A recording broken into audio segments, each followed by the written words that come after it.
Welcome to a special edition of the Darden Admissions podcast. I'm your host, Brett Twitty, and you are listening to a new episode. On this episode of the podcast, we continue our ongoing faculty spotlight series, what we call Office Hours, with an interview with Manel Baucells. Manel is a member of the quantitative analysis faculty here at the Darden School of Business, and he is also the David M. LaCrosse Associate Professor of Business Administration. Manel recently joined us on Office Hours to share more about his background, what attracted him to his particular research interests, some of the courses he teaches here at the Darden School, and so much more. I think you're really going to enjoy this conversation. So without further ado, here's my interview with Professor Manel Baucells. Well, hello, everyone. Thank you so much for joining us for the latest installment in our ongoing faculty conversation series, what we call Office Hours. This is a joint production between Darden Admissions and Darden Ideas to Action. It is always such a pleasure to be able to offer these conversations and see where everyone in the world is calling in from. We are all around the world again for this session. So pleased to also be joined by our featured guest for this, the 13th installment in this conversation. We're officially in season 3. I'm joined this morning here by Manel Baucells, a member of our quantitative analysis faculty. Now, Manel, that's quite an impressive backdrop you have. Where are you calling in from? I'm actually in Denver right now, so that's where my in-laws are. So as soon as my daughter finishes school, I came here so that she can be with her cousins. And yeah, here I am. All right. Well, let's start off by talking a little bit more about you. And I will note for our attendees today, if you do have questions as we go along, we're going to cover a lot of ground here about Manel, his background, the research that he's done, what he's working on currently. But if you have questions, we'll keep an eye on the Q&A. Please feel free to ask away there. And we always like to field a few questions from the audience. So thank you so much. And Manel, first question, same as always here on Office Hours. Tell us a little bit more about you. What's your story? Where are you from? These kinds of things. Right. So I am originally from Barcelona area, from Spain. I am by training an engineer. So in our country, we call it the squareheads. So people who always want to have very precise definitions and like everything has to be measured and quantified. And I remember in high school, I like math and physics, but I like all the soft stuff, I had a hard time. So then I did engineering, then I went to business, did an MBA, and I decided wanted to be a MBA professor. And then I did my PhD at UCLA, and that's when I discovered the world of trying to quantify things that you would think are unquantifiable. Like in economics, like consumer preferences, or in psychology, like measure emotions, if you will.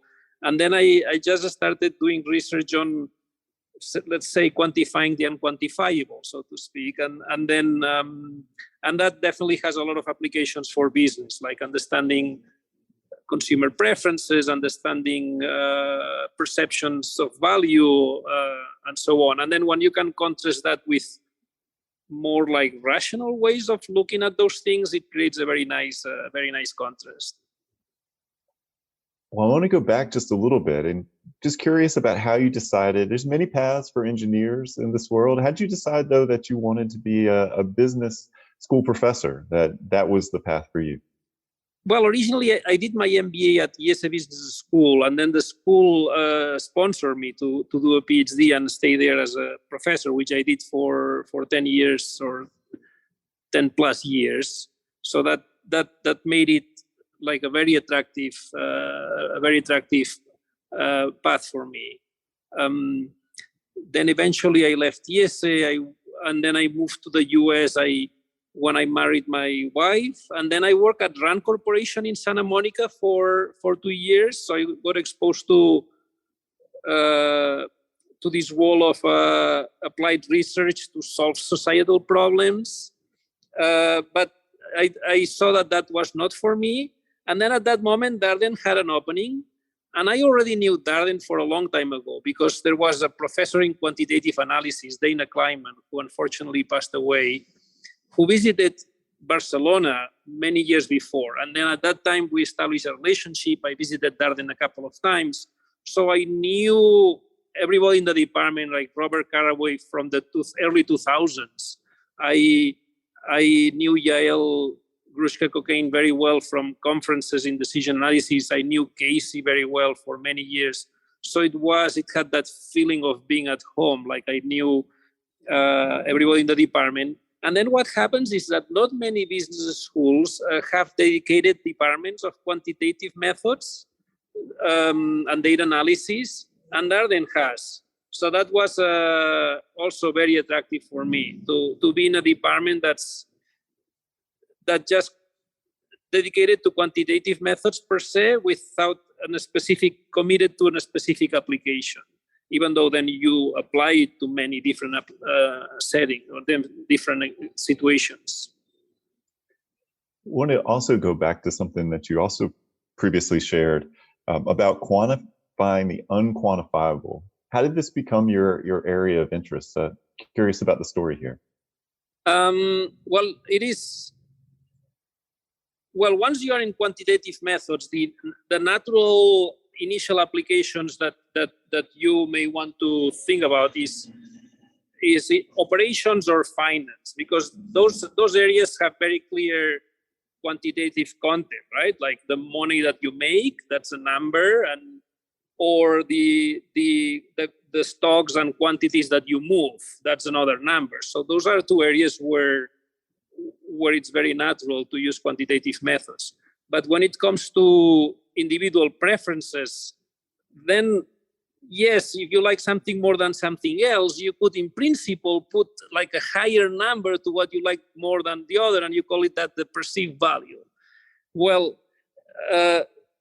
people in social sciences and economics have been working on this type of measurement for a long time, and it has reached a level of maturity that it can be little by little translated to business models and business decisions. And that's the part that it's very exciting to do. Well, we've got a question here in the Q&A, and I think it kind of builds on one of the advanced questions that you and I had worked on about teaching a subject like decision analysis through the case method. And you have a whole mix of people in the classroom, some people who have background with some of these methods, and people who do not have background and are learning some of these methods for the first time. So what's it like teaching in the case method? Right. So the emphasis of the case method is to not try to do rocket science, like apply like very complicated techniques or things like that, because that's not what's going on in the real world. The real world, you will have certain solution methods, but that's just 1/3 of what you're supposed to do as a manager. Like identify, this problem will have this way of being solved or addressed. But the other 2/3 are first identifying the problem. Like you're not in a school where you are given the inputs and solve this problem. You are in a messy situation where you're supposed to say, with the data that I have, and in this situation, that's the type, there's a tool that could solve that, or there's a technique that could give me the answer to this. So there's 1/3 that's connecting your real life problem to a possible tool or solution method. Then the second third is successfully apply the solution method. And then the last third is to communicate the solution, like, we're going to do this because of this, and that, or that method is appropriate because this, and that. And that's what the case method gives you. It gives you this full circle of having you get a description of a real messy situation. Then you have to connect it to the possible tool or technique that will solve that. And then you have to explain to your classmates why the solution makes sense, and so on.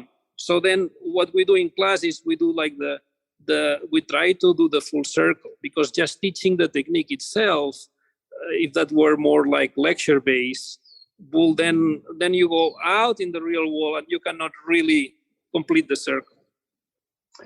Yeah, it's different to practice in the real world than it is to practice in an educational environment where you've got a whole mix of classmates, you've got the faculty there, and kind of a safety net to try Right. some of these things out. Right. There's a second aspect to the case method, and well, it's not that has to do with how do actually people learn, and it seems that people learn when they have to explain something in their own words, and then they realize that it doesn't quite come up. I thought I understood it, but when it comes to having to explain it to others, it just doesn't flow the way I thought. And that's also something that at Darden we do in all courses all the time. Like the student is the center, and then we try to put you in the spot, most of the times voluntarily. You raise your hand and then talk, and sometimes involuntarily with cold calls, so that you get to practice this. Now I have to explain it, and if I successfully explain it, that's when I know that I understand it. Oops, I think you're muted. Apparently my first Zoom session. So I've talked with Yael a bunch about this, and she talks about the centrality of communication and the ability to explain your thinking, and how, and you're touching upon this too, that this is very much the root of, even in these more quantitative or more technically oriented courses, you still have to look at the data, use the tool, and then tell a story. You have to be able to communicate. That's particularly important because in our courses, then you have this mix of students with a strong quantitative background, students with very good intuition, but maybe not as a strong background. And it's precisely, you will also have this mix in the real world. And then that's what we want. We want everybody to be able to follow along, like the ones who understand the technique be able to explain it to others, the ones that don't understand the technique but maybe understand the business situation better, question them like, but your assumptions are not good enough, or this is an unrealistic solution, and like questioning the output. And so this is exactly what we're looking for.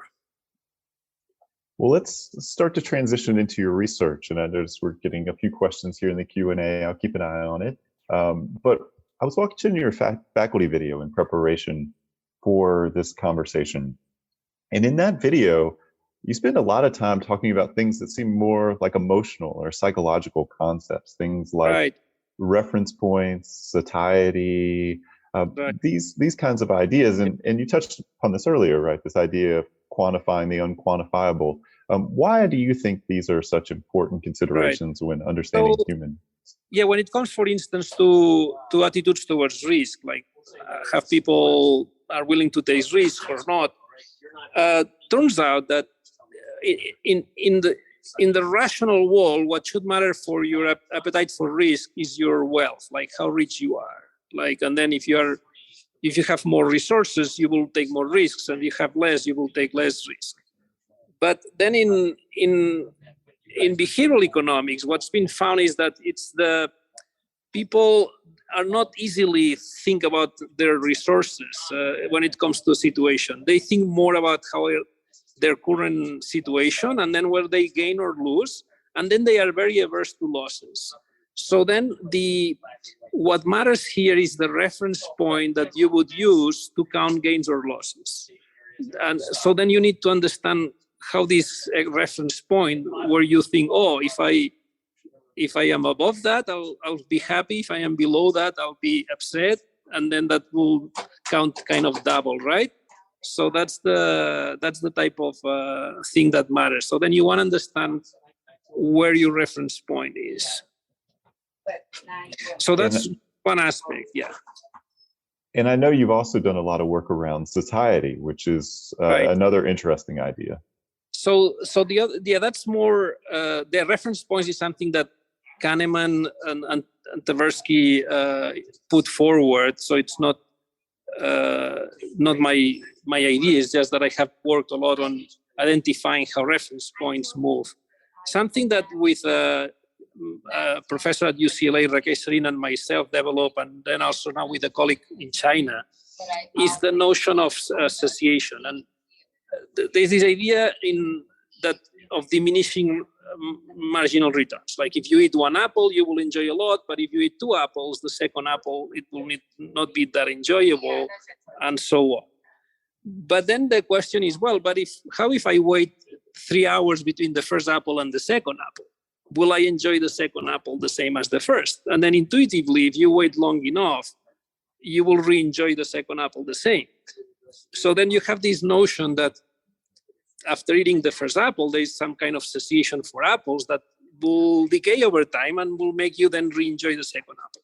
And then it's this type of how the satiation level moves and how it affects your preferences, that it's very interesting, because then you can have we apply it, for instance, to design of sequences. And for instance, in a concert, like, would you put the best song at the beginning, the best song at the end, the best song in the middle?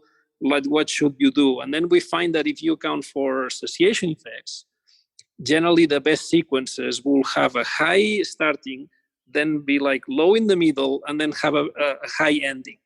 And that's what is, so to speak, optimal to have. And that you see that in actual concerts, how they are designed, but also in other, like if you go to fireworks, you will also have the same idea, like a big bang at the beginning, then it keeps going, and then the best for the end.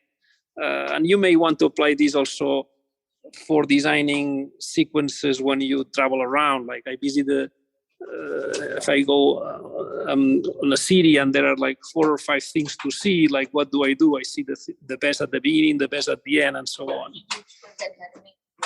How did you get interested in the set list question? Are you a big music fan? Just curious. I would say I enjoy music. I attend concerts now and then. It's more like music is a really ideal consumption good, because it's something that you can consume in like it has an intensity. It's in what's called continuous time, so it's like a flow of consumption, so to speak. Kahneman also studied music, like association for music. He has these experiments where, what do you prefer, to hear the same song over and over and over, or change songs even though they are not as good? And people say, oh, I prefer to listen to different songs even though they are not as good, but not the same one over and over, right? Things like that. So music is an ideal good, and also I also like it. So the other thing that you're noting too, as you're talking here, is this idea of maybe anticipation between these things, right? So factor that is it's under modeled or not as understood as it should be, is how much, you can call it happiness or satisfaction, people derive from anticipating. Like, for instance, when it comes to traveling, for instance, there is research suggesting that 1/3 to 1/2 of the total satisfaction will come just for the mere anticipation of the trip. The same happens with pain, actually. There's an interesting research that people that have, some people older have like pinpricks of pain, but they are so fast that the pain itself is very short-lived. But what really carries the pain is the anticipation of those moments of like very brief pain, right? And then if they develop Alzheimer's, then they become happier because they cannot anymore anticipate those pain moments. So it is the anticipation of pain that's the worst part, more than the pain itself. So then, yes, a lot of research is about knowing, managing expectations, anticipating, knowing more about yourself, being smarter about yourself. So the more we know what drives satisfaction, enjoyment, or pain, the more we can manage it for ourselves. Of course, also the more you can then help businesses tailor-made products or make consumers happier. And then also get a share of that value as well for themselves. So that's why it's a nice area for just life in itself and business. Well, And I know this may be a very difficult question to answer, Manel, but I'm curious about how do you even approach like trying to quantify something like satiety or anticipation that feels more abstract, it's more emotional. How do you try to put numbers Well, around that? you have to make like frameworks. You have to create frameworks where numbers make sense. Like for emotions, the framework where you adopt is like, look, there's a finite set of emotions that people can experience. You could see some people make short list of maybe 20 emotions. Sometimes you can see lists of 50 emotions, but you say, well, at any given moment, I'm going to be experiencing one of those, and then with certain intensity. And then if I were to track that over time, that will be a curve that when I'm happy, it's going to be above zero. When I'm sad or anxious or experience a negative emotion, it's going to be below zero. And then you could at least theoretically define the area under the curve. And the area under the curve will be your happiness. And then the idea is, well, what determines whether the emotion will be positive or negative or higher or lower? And then depending on what you decide, that curve will be higher or lower than otherwise. And then the satiation model will tell you that if you do high, low, high sequences, the total area under the curve will be higher than if you do something else, right? For consumption goods and so on. And then we also, when it comes to anticipation, we find that there's an optimal amount of anticipation. So if you anticipate something too much for too long, you create too many expectations, and then you are either disappointed or not that surprised when the thing happens. But if you anticipate for a very short time, or even create a surprise for yourself or your partner, then since you didn't anticipate anything, you will have something very surprising, very memorable. And then there's a right amount of anticipation to make the area under the curve the highest, at least in the model. But when I discuss this case with the MBA students, they all agree with that. And they come out with all sorts of examples. Like this last time, a student said, look, one time a friend of mine and myself decided on the spot to go to the airport and fly away somewhere. And to this day, we still remember that, right? And then you have the other example of somebody who had planned a vacation for so long that then when it came to it, it was disappointing because they kind of idealized the whole thing too much, right? Anyway, so that's so it's a bit of a, so you create a framework where the model makes sense and hopefully it relates to reality. So and then over time, all these frameworks get revised and improved, and it's I think that's how science has worked in many areas, that you create these provisional frameworks where things can be well defined, and then you keep improving them to make them more and more realistic over the years.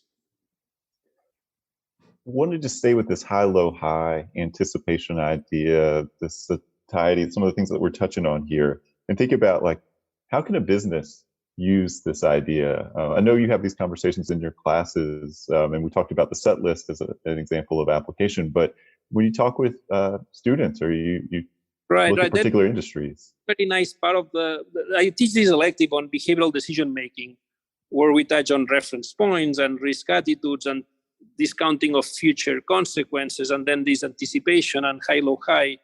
And then there's always this conversation on business applications.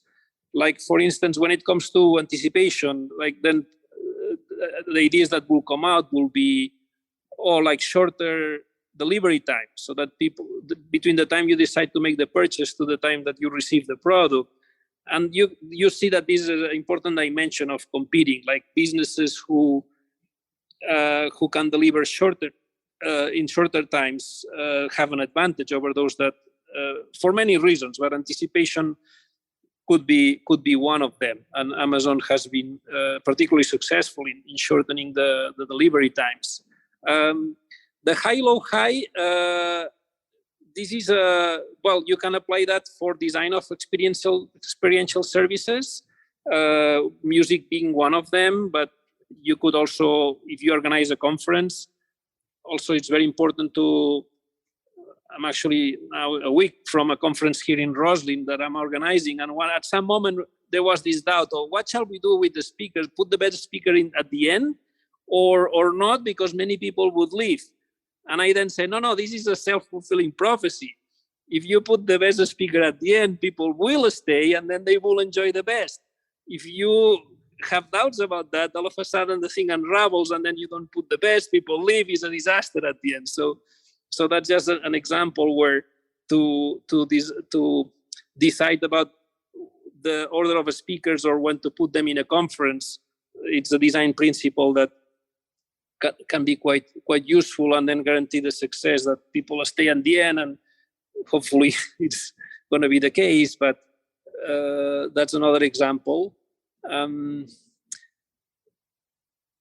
Well, let's talk about a book that you published called Engineering Happiness that touches upon, we've been talking about happiness here. Right. What attracted you to this idea? Yeah, so basically with Rakesh, we wrote a research article with a model that combined this notion of satiation, like the high-low-high, the notion of spacing things out, because when you're spacing things out, you say, missing out. No, but at the same time, you are your satiation decays, so you will enjoy more next time around. So the spacing things out, variety. So if you always the same, like hearing the same song all the time, that's not be as enjoyable. Is you switch back and forth between, in that example could be songs, but will be between different activities. With the notion of habit, that's also quite well understood. That if my standard of living is spending this much per month, then spending less is going to be like a loss, and losses count much more than gains. So then you don't want to do that. So then you want to always try to maintain your standard of living or improve it. But then when you look at the logic of it, you realize that early improvements are a bad idea, because early improvements, then you have to carry them for the rest of your life, unless you want to experience like a setback or a loss. Whereas later improvements might be better. So this idea of going from less to more, but slowly at first and then faster later, so to speak. So that's one of the ideas that in the book we insist quite a bit, together with variety and spacing, and also we talk about the anticipation and things like that. But anyway, it's called Engineering Happiness, and it's this idea of quantifying the unquantifiable. So what's an example you use in the book of going from less to more, but maybe in a slower kind of way rather than peaking early? An example is the size of the house that you live in. That will be a perfect example, where going into a big house too soon might not be the best idea, because then it's more expensive. Then also, if things don't go well, going back to a smaller house is going to be painful. Could you just live a bit longer on this smaller house, then move to a medium one, and then move to a bigger one later? That's just an example of. The other is the quality of the vacations that you take. Like, don't go to really nice resorts too soon, because then it's going to be harder to go back. Or if you go to less nicer resorts, you will find them kind of disappointing.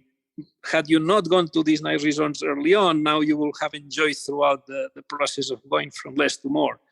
Those are just two examples, but there could be many for, well, when it comes to your hobbies or what have you. Like, always, don't worry if you are missing out. It has also a good aspect of it, which is you can have these increases later on, which is kind of better. And also you can have this spacing, which makes you enjoy more every time. It's interesting to hear you say don't worry about missing out, because I think that's one of the things that really people maybe feel challenged by right now with social media and just visibility and all the things happening. Right, right. Well, This yeah, pacing is more challenging. another big factor is social comparison that affects your reference points. That is a very fundamental driver of reference points. And I always tell my students, look, what's going to make you happy is not if you make a big salary or small salary. Is whether you make more or less, or you are recognized or not as good recognized in the company that you work relative to your peers on that company. And they also, some of them come with personal stories agreeing with that viewpoint as well. So it's funny because we always think more is better, but when it comes to psychology, is higher than your reference point is better, not more, not necessarily more.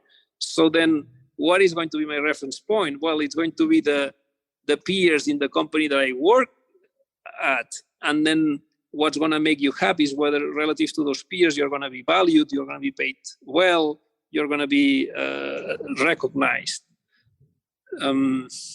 Anyway, so those are things that come out of that research or logic or framework. Well, let's talk a little bit about the PhD program here at the Darden School of Business. This is a PhD program that is being relaunched. You are one of the faculty who are involved with that.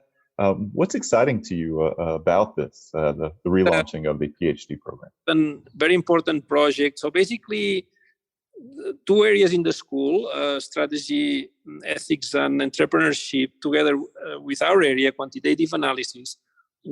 Starting next year, we're both offering a PhD program.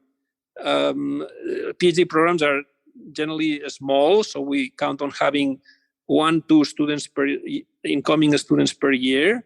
The program typically lasts 4 to 5 years. And then the goal is to prepare you to do research and then to successfully teach as well in peer business schools.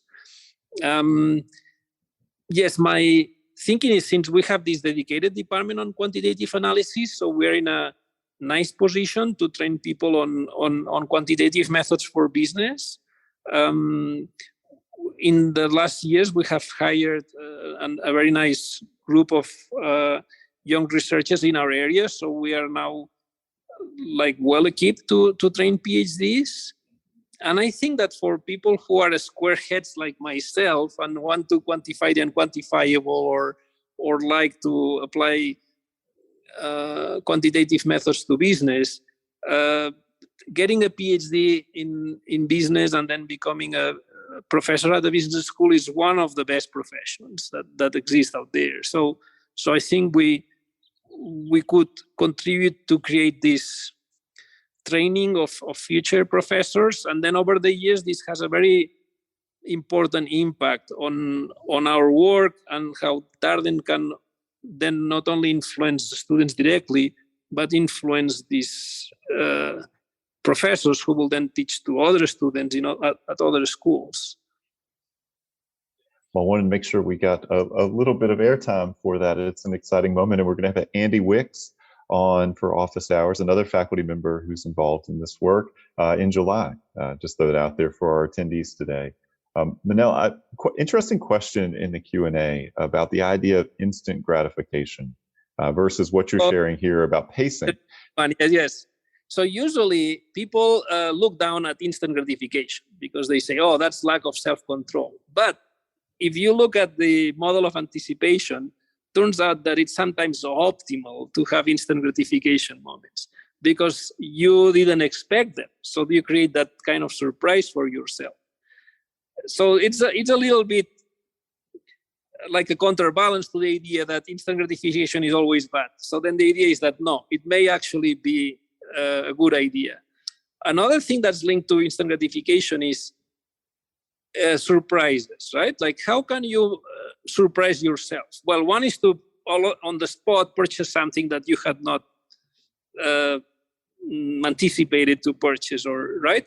But the other is to have your spouse make you a surprise gift now and then, right? Like for instance, with my wife, I I'm always in charge of buying stuff. Like I buy the tickets for this, the tickets for that. But then I'm kind of a strategic. I buy the tickets, but I don't tell my wife right away. Like for instance, I bought now a ticket for a concert. My wife always said, I want to go to Elton John concert. Okay, so finally I found this Elton John is playing, so I bought the ticket, but I have not told her yet. So I'm thinking, okay, the best moment is going to be a month before the concert, because that's when it's going to maximize the surprise, anticipation, and so on. So it's linked to also instant gratification.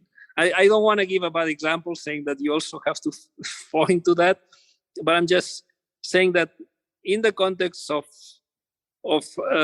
managing anticipation, it might be sometimes a good idea to have an instant purchase. Yes. So what I'm hearing you say, I'm going to try to say this out loud, is that you should manage anticipation. But surprises or instant gratification can also be good. So how do you figure out the mix? Is you get pleasure from anticipation, but that takes off, reduces the pleasure from memory, because the more you anticipate, then the less memorable it is.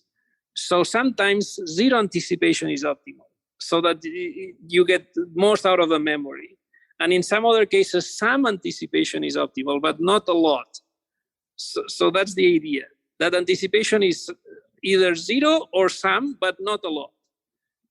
So then to have zero anticipation, that's when you have the surprise and the instant gratification, and otherwise some anticipation, but not a lot. Like you want to go and see a movie like this Top Gun, and now it's out there. Like, between the moment you think that you're going to see the movie and you see the movie, it cannot be too long, because if it is too long, you will build so much expectation that you will be disappointed. How do companies figure out the right mix here of these things as they understand their customers? So it's linked, right? Like how much time between you announce a product is coming up and the product actually comes up. So some companies nowadays announce, in 2000, whatever, 2 years from now, we will launch this and that. I'm questioning whether that's a good idea, because you create expectations, and then what if you don't deliver? What if you have to postpone it for one more year? What if it might be a better idea to just have shorter times between you say you have something ready for delivery and you actually deliver? So it could be, there are a lot of elements here, like also the influence on the competitors and things of this sort. But one element is this buildup of expectations that can lead to disappointment if the anticipation times are too long. I appreciate your indulging the follow-up questions here, Manel. Another interesting question here in the Q&A is, you've been working your career, research career, in this quantifying the unquantifiable work. Has there been a most surprising finding, something that you just, when you discovered it, you were like, oh my gosh, can this really be? Was there anything like that? Okay, like really surprises. Well, there are lots of small things, like for instance, when it comes to time, like if I say, look, I give you will receive whatever, $200 a year from now. Tell me, what is the amount of money that I should give you now for which you will exchange the $200? What's the minimum that you will want to receive now instead of $200 a year from now? And then let's just make up a number for the sake of the conversation. Let's say that you say 150. Okay, so give me 150 today and I'll give up the 200 a year from now. I'm good. Now the $1 million question is, imagine I give you 150 now, and now I ask you, tell me how much I have to give you a year from now so that you give up the 150 now. What would you expect to hear? Well, in theory, you're supposed to hear, 200, right? The same as before. But no, in reality, people will ask you for much more, like 250 or 300. Why is that? Oh, okay. So what we believe is the case, it's because if I give you 150 now for sure, then becomes your reference point. Oh, I count on that. That's for sure. I have the 150. So then now if I ask you to wait 1 year, in your head, that has a risk of not happening. And then that means I could lose 150, and that counts double. So then I need much more money to make up for this potential loss in my head. Whereas if I give you 200 a year from now, that's uncertain anyways. So then the sure amount today doesn't have this effect of you counting on it. But you can see that this is totally illogical. Like, geez, if 200 a year from now is indifferent 150, then 150 is indifferent to 200, right? But it does not work like that.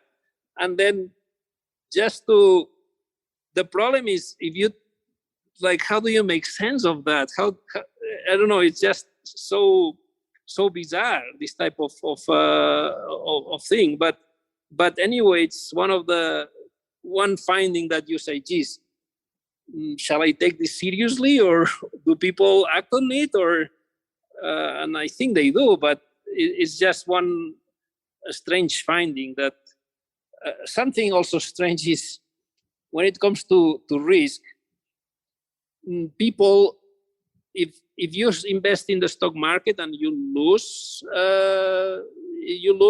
you feel like leaving it in the stock market, hoping it's going to recover. The other way around, if you make money, then the temptation is to take it out to secure the gain, right? So I have a friend that set up a investment fund, and then turns out that he did better than other funds, but it was on a bear market. So in other words, he managed to go back to no losses sooner than other funds. But then he found that when that happened, people then took away the funds because they say, oh, now I have recovered my loss, I want to get away. Whereas the other funds that they're still in losses, they didn't lose the customers because they still wanted to keep the money there to see whether they recover.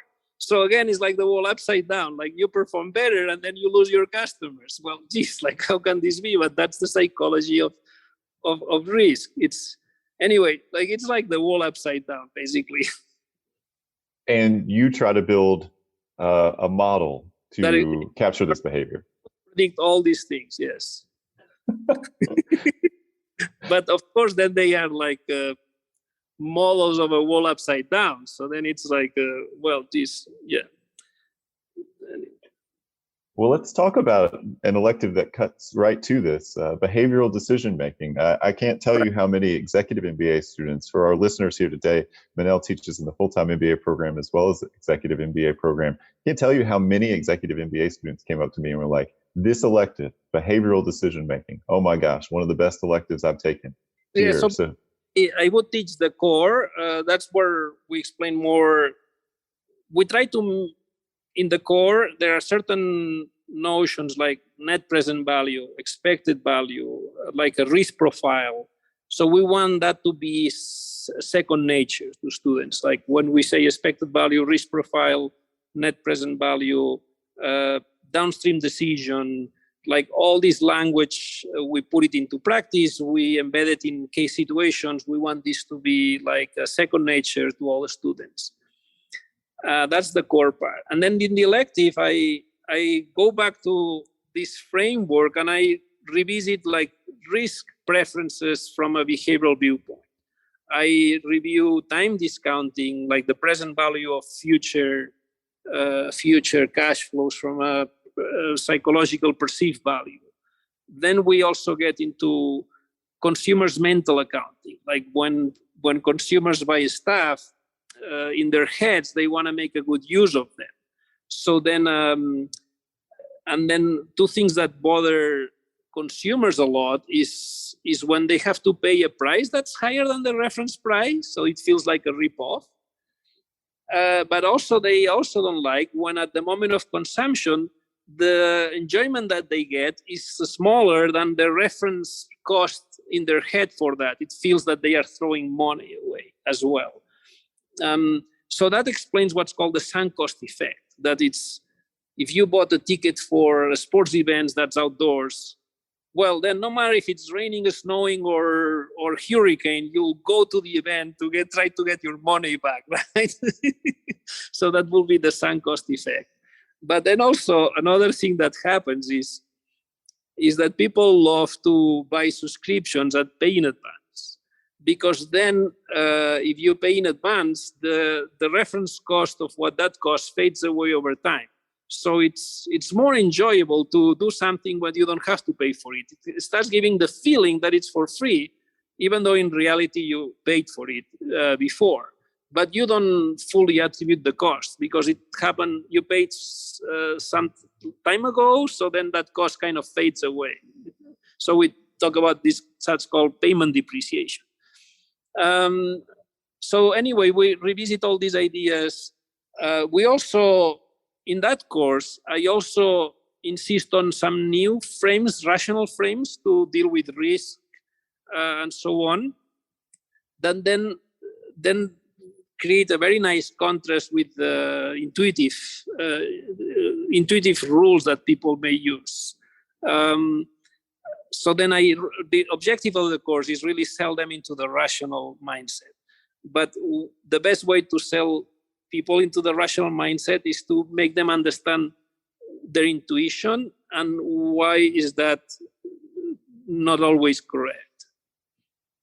Well, the thing that I really love about what we've talked about here is like people think about numbers and models as very sort of hard, things. And yet there's so much human element in the work that you do, which is, I think sometimes people think that's softer or more qualitative. Right. That's the nice part. That, and the reality is those frameworks have been developed many, many years ago, but it takes a lot of work to make them more realistic, more credible, and also more applied to business.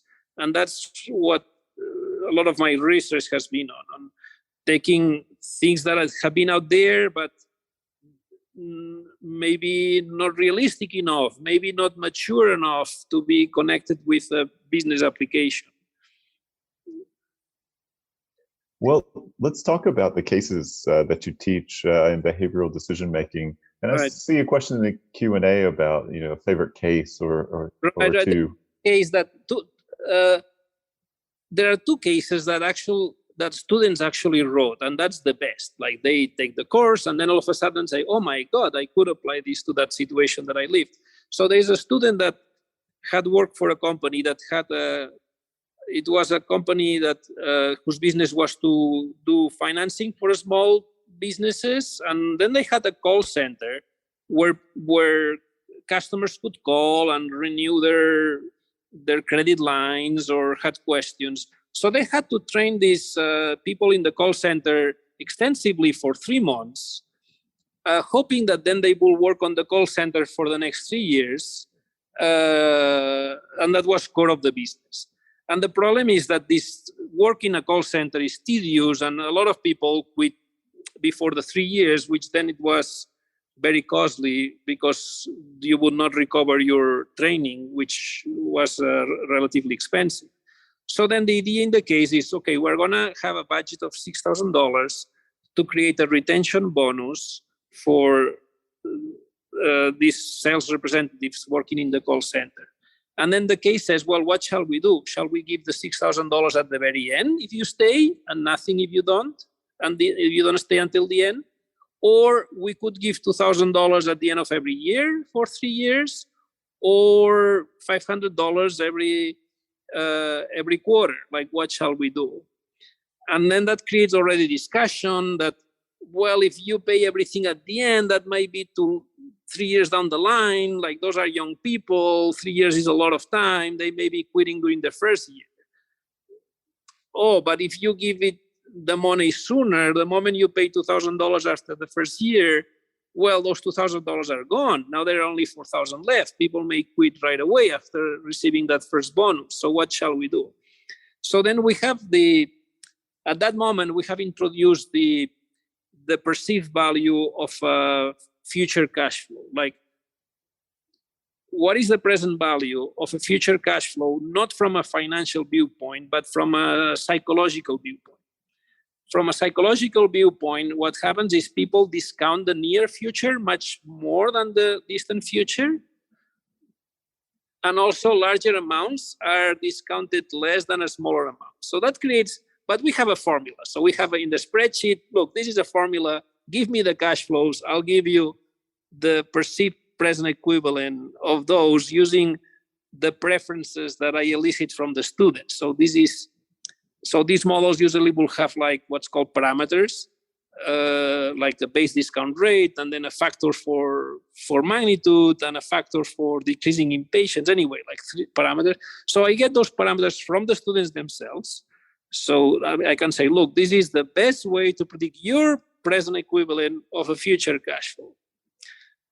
How much will you make you indifferent receiving now versus getting these cash flows in the future?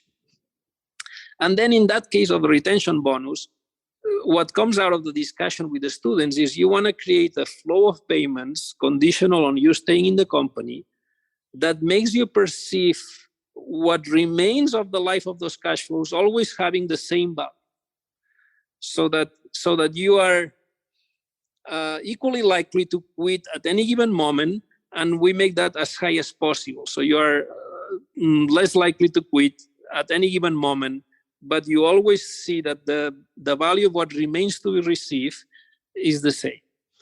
And then we put all that in. I like to, if possible, run a tool that's called Solver. In the spreadsheet, it's like an optimizer, because then it has this, it's like the full circle. Like you come with a model, and then you have the application, and then you find what's the optimal thing, right? And then you put that in Solver, and boom, it spits out the optimal plan, which is basically pay a lot at the end, maybe $5,000 at the very end, but the other 1,000 you pay in sooner in an increasing way. Like you pay in a small bonus first, then a bit bigger, a bit bigger, a bit bigger, and then the big bonus at the end. And that is what creates the feeling of always you wanting to stay in the company with the same intensity throughout the 3 years. So that's just an example of a case that students relate a lot with. When a student said, "Oh, I was working for something like that, and all we were thinking is when is the right moment to quit," and so they are always. Some of them have these retention bonuses, so they relate to this a lot. So that's just one of the cases that it's really nice to teach. Well, Manel, as we wrap up here, we got about 5 more minutes. I want to thank our attendees for all the great questions. I got 2 more questions for you. The first one is, what are you working on right now that you would want to share with us? Anything that you're researching at present? Right. So I have a few projects now. One is actually related to this present value. It's about what drives the magnitude effect when you have multiple cash flows. Is something that's still not resolved. So we ran an experiment, and we found that what drives the discounting is the sum of cash flows. Well, that's just one of the projects. Another project with a colleague at Darden is an open problem. It's called the search problem. It's when you, like, if you're looking for a hotel or a flight, and you go online, right? And maybe you can check hotel.com or booking.com or Expedia, and then you will see different prices maybe. Is it worth checking one extra page, or just go with 1 or 2 searches and take the best of those 2? Or if you are developing a new product, how long do I have to keep improving the product, as opposed to just say, look, this is good enough, I launch it to the market, right? This is called a search problem. Like you keep sampling things, and you can retain the best sample that you got, but sampling is costly in terms of time and effort and so on. And then one of the open problems is when the distribution of values that you get, it's learned through the sample itself. Like, imagine you're looking for a job, and your own value or how good the market is you don't know, so you will learn that from your own offers that you get, right? Well, when you don't know the distribution, funny things can happen. If you get a really good offer, then actually it may not be a good idea to take it, because if you get a really good offer, maybe it's a signal that there's even better offers out there coming up. So that, in other words, the underlying distribution has a lot of variability. That's something that when you incorporate learning can be optimal. Whereas if you don't have learning, then no, a very good offer, you have to take it. This is it. There's nothing to learn. It's perfect. Take it. But if are not sure about the possible offers that could be out there, a very good offer might actually be signal that an even better might be out there. So this is another research project that I'm working on now. Well, one of the questions we got in the Q&A, and I always think it's interesting to hear from faculty, if students have gotten really interested in the topic here, some of the things that you shared, is there a book or two that you might recommend for folks? I know there's some names that have been mentioned, like Kahneman, Tversky, but what would you recommend? Good is, well, Michael Lewis, this writer of business books like the Big Short and many other books, has written a book called The Undoing Project about the life of Kahneman and Tversky. That's an interesting book, Michael Lewis, The Undoing Project. And there's also Richard Thaler, Misbehaving. Those are two recent books that relate to what we have been talking here. And then also there's Kahneman, the Thinking Fast and Slow as well, which we cover in the course as well. But yeah, those will be like three nice books that related to this conversation. Tell me about, I've heard about the Michael Lewis book. I know that the Kahneman book that you just referenced. Tell me about the Richard Thaler book. Yeah, Richard Thaler is together with Kahneman and Tversky, one of, let's say, the founders of behavioral economics. He also got the Nobel Prize in economics, I believe, 3 or 4 years ago for his work. He has a really good intuition about people's behavior, and he's a professor at Chicago. He's pioneered the notion of mental accounting. He has worked a lot on loss aversion, fairness, reference points, and then has done a lot of work in finance, like showing that markets are not always like rational, so to speak. Anyways, and then he has a book called Misbehaving, which is like his life story about his fight against traditional economies that didn't want to admit that by and large that markets could be rational, so to speak. Well, Manel, I want to thank you so much for your time. I so enjoy hosting these conversations and giving our perspective to students. Very these thoughtful questions, and everybody, thank you for joining today from all over the world. Yeah, absolutely. This is such a treat, and for our attendees today, a couple things to know. As always, we share out the recordings of these conversations in 2 places. Discover Darden will have both the video and the audio of the conversation. Of course, on our admissions podcast, we will share out the audio content, so stay tuned. This will be coming to a podcast near you. Wherever you look for podcasts, that's where we are. And join us again for our upcoming office hours conversations. We'll be back in July with Andy Wicks, a member of the ethics faculty here at the Darden School of Business, and then Manel's colleague, Robert Caraway, who I saw his name was mentioned in the Q&A earlier, a longtime Darden faculty member, also in the quantitative analysis faculty area. He will join us in early August. I'm looking forward to that conversation. So thank you so much, Manel, and I hope you have a wonderful weekend. All right, thank you so much. All right, thanks everybody. Have a good one. And that was my interview with Manel Baucells, a member of the quantitative analysis faculty here at the Darden School of Business and the David M. LaCrosse Associate Professor of Business Administration. As always, if you have any comments, suggestions, requests, anything you'd like for us to cover here on the podcast, we're all ears. We can be reached at Darden, that's DARDEN, @virginia.edu. Until next time, stay safe, be well, and thanks for listening.